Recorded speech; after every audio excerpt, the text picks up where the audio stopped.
The hallway was packed, the sound of lockers slamming and sneakers squeaking echoing off the walls. It was one of those chaotic high school mornings where everything felt louder than usual.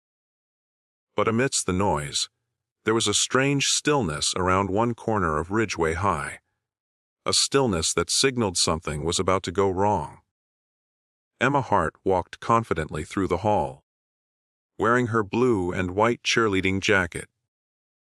The school's initials were stitched neatly on the back, just below the name she'd worked hard to earn captain. Being a cheerleader hadn't come easy. Emma wasn't born with natural confidence. She built it through years of sweat, discipline, and rising every time life tried to push her down.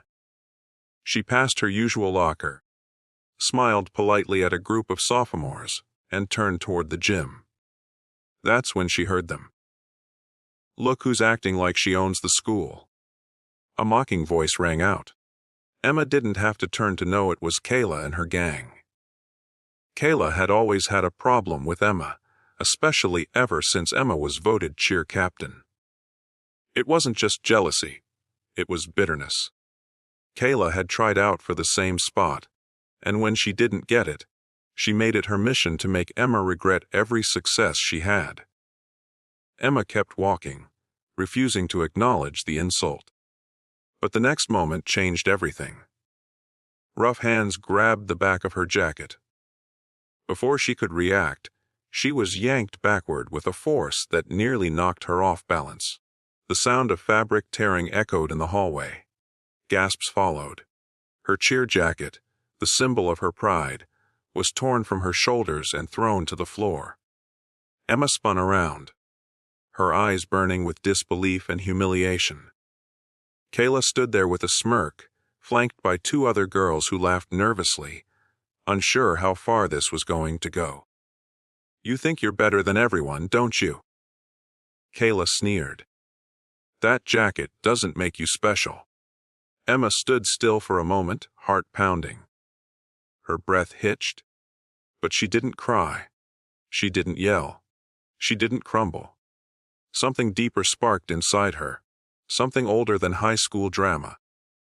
It was the same fire that got her through endless nights of practice, through her parents' divorce, through every time she was told she wasn't enough. She bent down, picked up the jacket, and dusted it off calmly. Then she looked up, eyes steady.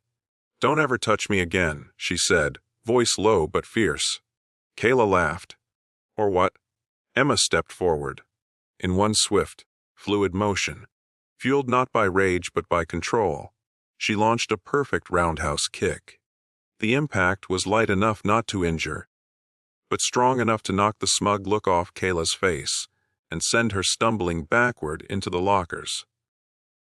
The hallway fell into dead silence. The students who had stopped to watch couldn't believe what they'd seen. The cheerleader they once thought of as just, the pretty girl in uniform, had just taken down the school's worst bully, without even raising her voice. Kayla's friends backed away slowly, no longer laughing. Emma didn't gloat. She didn't taunt. She stood tall, jacket in hand, and walked past Kayla without another word. She felt dozens of eyes on her, but it didn't matter. For the first time, she wasn't just seen, she was heard. Later that day, in the principal's office, Emma explained what happened. Several students had already come forward to back her up. The security cameras had captured everything. Kayla was suspended for harassment. But Emma, she was called courageous, graceful under pressure. And it didn't end there. Over the next few weeks, something strange happened at Ridgeway High.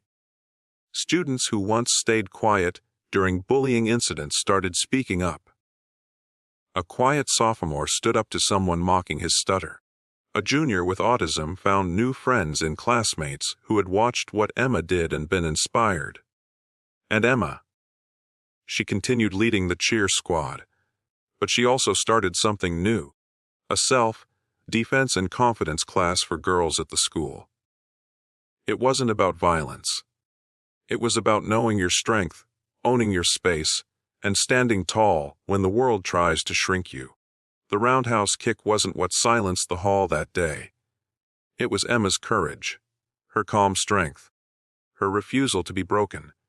Because strength doesn't always roar. Sometimes, it walks down the hallway, holds its head high, and dares the world to do better.